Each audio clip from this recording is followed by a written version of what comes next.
Sir Dan, sa ato ang kinakusgan ni Nanay sa district, Ma'am Edna, sa ato ang mga area overseer sa District 1, Pastor Boy, Abaw, and Ma'am Pamela, ug sa ato ang Area 2, si Pastor Tagdaw, kauban siya asawa, ug sa tanan ng mga leaders na iligtaknaan sa kahaponon, maayong mahapon. Nahuna utak kong magtagalog ko, kahit marang nalagalog sila ganina. Pero nagisturo ko magod akong confidence aning Tagalog kay sa una, amin na ako, pwede na akong ituta managalog, Tagalog yun ko. Ya, kaya niabot bang sa national level si Duterte o si Bato. Kadungog na ko silang tinagalugan, kung kami naman di ay. So, mga nang, hindi na lang ko managalog, karang kapon. So, niinigtaktaan sa kahamunon, nagpasalamat ko sa Ginoo sa kaligayunan na ikihatag sa ako to speak again the Word of God because I believe na every time paminawan nato ang pulong sa Diyos, na ano siya mensahe na ginasinsin sa atong alipatakan, sa atong mga kasing-kasing. Actually, ang mensahe na akong ipakigambit karong hapon, sumpay gid ni siya sa mensahe gali kabuntag. Ang Ginoo dili gid ni siya dili siya Diyos sa kalibog, Diyos yun siya sa kalinaw. Yung ni Pastor June kanina, maayo lang nauna siya, kung kinilugay na matag versikulo ani. Unya, very kindly, na ang iyang versikulo, akong versikulo. Wala ko nang ilog, nag-share, nag-picnic.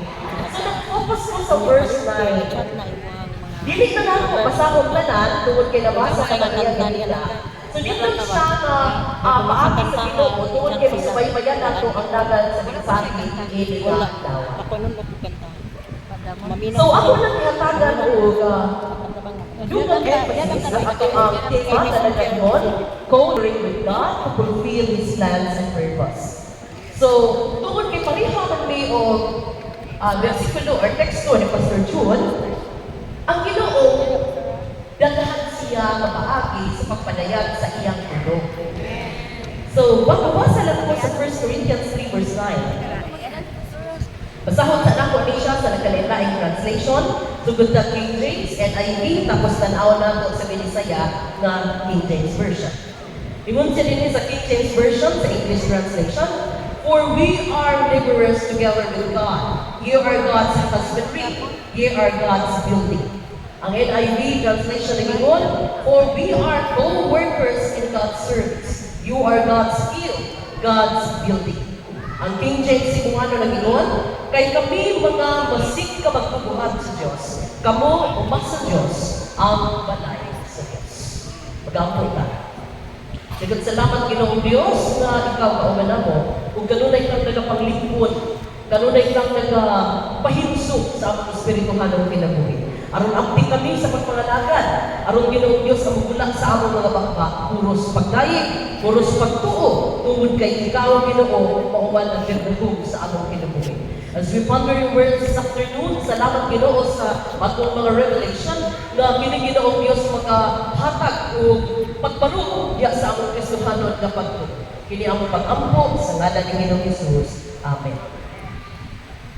Ako ni siya kiluhan o, knowing our authority as co-laborers with God. Balik ko lang ko. Knowing our authority as co-laborers with God. Hibaluan nato ang akong mga autoridad, ingon nga mga isig ka magbubuhat sa Diyos. Ang 1 Corinto, ibuong 1 Corinto, 2 Corinto, sinulat ni Apostol Pablo, kabalutaan ng tanan. O yung original adik o recipient sa mensahe, mao ang mga Kristohanon nga naa sa simbahan sa Corinto. O sumala pa sa pagtuon, posible isulat ni siya within the period of 53 to 57 Common Era or AD. O isulat ni siya na mao nga libro, labi na din sa 1 Corinto, aron takdon ang mga suliran sa simbahan sa Corinto. Pumunta na ko karong hapon. Wala ba yung suliran ang inyong simbahan? Wala ba? Ay kamutangan. Wala-una ko may kung tumatong na ano. Kailangan yun. kilala anak, kaya naalala sa una ang simbahan ay problema. Maunang nagkinahanglan ta ni Jesus. Kaya di nato kaya at ulangon ang mga problema sa kaugalingon akong kaagi nga malagusod. Makaatubang ta, pero di nga damages. Labi na sa kaugalingon akong mga panahuna ang paningkamot. Ang iyang rason sa pagsulat ani aron hatakan o tagdon ang mga suliran na nahitabo dito sa dapit sa Korinto. Mga igsuon, ako tinulungan na ay problema ang simbahan na itupon ni Pablo. Si Pablo na gani ang pioneer ato. Naa ko man gani problema. Kita pagkahap na mga fans na ni Pablo. Ang problema karon o ang problema sa unang panahon parehas ra. Kaya ang kaaway nato parehas ra. Nainlain lang ang approaches niya kinakausap ang dagat sa katuigan. Sa una wala pa yung mga taguas ng mga teknolohiya. O karunaan naman ay usulan na po siya dito. Ang problema sa Korinto o ang problema sa akong panahon karon sulo sa mara. Sa Korinto, na sila'y problema sa Kristohanong kinabuhing pagtuo. Na sila'y suliran pa kayo sa imoralidad. Kanang mga nagkilipin sa mga kasimbahanan nato, di ba? Amen. Na ay mga binyo ang babae, binyo ang lalaki, dugay na sila ng imunan, o nagkita sila. Kaya sa ibig na nalay magsapot. Tutal pa rin kung nagka-broken. Nagpuyo sa imoralidad. Gusto mo simba, pero nagpuyo sa kanawayan, simula na siya kihapon sa unang panahon. Sa panahon, sa libro sa Korinto or sa simbahan or lakit sa Korinto, na ay suliran sa pagkabahin-bahin. Ingon ako sa, ay, si ako na sa Diyos, ganaman, kumakuha ni Ita ako. Ingon ko itong isa, ay, ganahan ka itong Pablo, Diyos, kay grabe, murang pangtaw, pa, inikwan, grabe siya mo tundo. Ay, ako na sa Diyos ko, kay Joker. Wala, ako na ha? Wala na sa niya. Makapin ko na sa iyo kong pangitaan. Ang mga tao na kabahin-bahin, karoon na isa, nakiyapoy mo kabahin-bahin sa samaan na. Pero karoon, daghang mga simbahan na kiniluturan ng libro.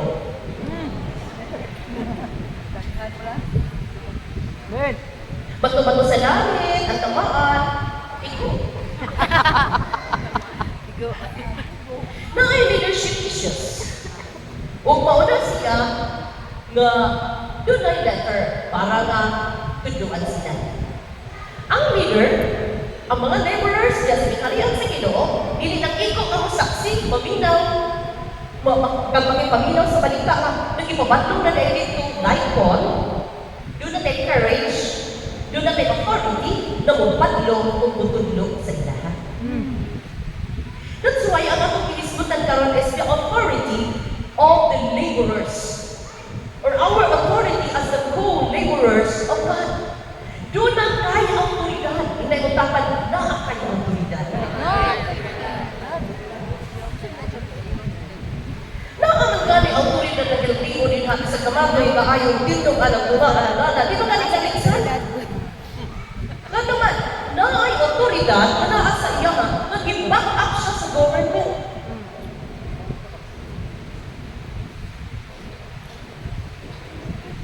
Una, mga kaayon na yung mga resultanan sa autoridad, pero kung ba na akong panahon, kung na mo na akong share. Galing una, dirita sa, mabasa-usap ka sa 1 Corinto 1, versikulo 1. Ingon pa niya dali. Gikan ni Pablo na sa pagbuot sa Diyos, gitawag aron mahimo ang apostol ni Kristo Jesus. Napay naghang sumpay anak niya. Yan lang kumuno. Balik ko na po. Gikan ni Pablo na sa pagbuot sa Diyos, gitawag aron mahimo ang apostol ni Kristo Jesus.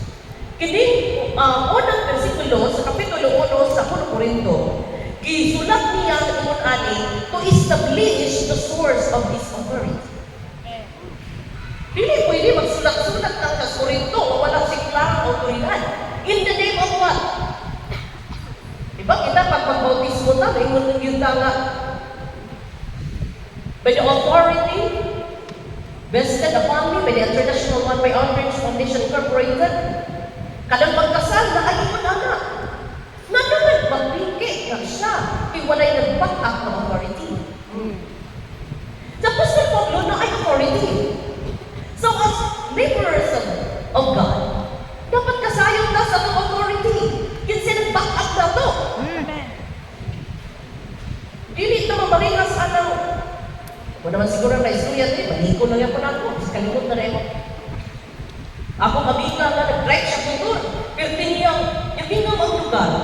siya nga, ay, pero nahadlok siya ko, nagkanta siya ko, kay nahadlok. Ngayon, wala ka ng review. Siya, di mo review ko rin ako sa po na niya ba? What's the name of the kanta? Siya, kanang yung talalawin, kanang siya malain. We have the authority. Dili sa kalimutan, kita ko yung nabili, malain ang yawa na to, malain din na siya na to. Kaya kung dili na siya malain, ikaw yung malain. Mabito lang ako mga law ko sa hay, bisag iingnan na ta sa Ginoo nga we are victorious, pero ang mga nakuhay sa mga Kristohano, more pinili. Pero igsuon ang kamatuoran mo malayo sa walay katapusan. Bisan ang mga nakuhay more pinili, ang kamatuoran ka lang naunga madaugod yun na siya. Ay ang kadaungan nga ako na ampon, dili base sa kong nakuhay, dili base sa ako ang gihimo, kung dili sa kadaungan ni Kristo dito sa cross. Amen. That is authority. Na ang gitawag delegated authority to all laborers. Hindi mo tapat, laborer ka sa Diyos. Okay. Indang tamo anak na sundihan siya to establish na kita mga magbubuhat and we have the authority. Ingon pa niya diri, for we are laborers together with God. Ingon ni Apostol Pablo. Paul and Apollos are co-laborers and both of them are God's partners in ministry. Ilog-ilog naman yung mga membro sa isudon, pero pag-apot ng Pablo, ingon siya, parehas na bayami. We are co-laborers with God. O nang dita ko hindi nga sana ka lang magpiling-pili ka kasi pagtinungo din sa tubangan, maparihas na kung usa ka organisasyon nga tigong sa mga kapastoran, lain-lain mga pastor. Kaya na ay dakong yun yan. Ingon sila na, kinsa na yung mali na to, puro mga pastor. Ingon na yun sila, ay, punot-punot na. O, tananganan sa pastor, gimutang nito. Pag-punot, yung mga sila kaangay. Mao na lang diha ron. Diha nang lahay na. Dili kumot ka, wala ka kaangay, kaya napunutan mo na siya, mo may sabot, wala yung napunutan sa Diyos. Sa walang pagkalakaangay, ang Ginoo mo'y nagbuntang anak niya, mauna nga, they are co-laborers with God sa ato ang pagkakulit. Sa may pagkasulti, we are God's ambassadors. Ang ambassador's role, it is an official representative of the government of heaven.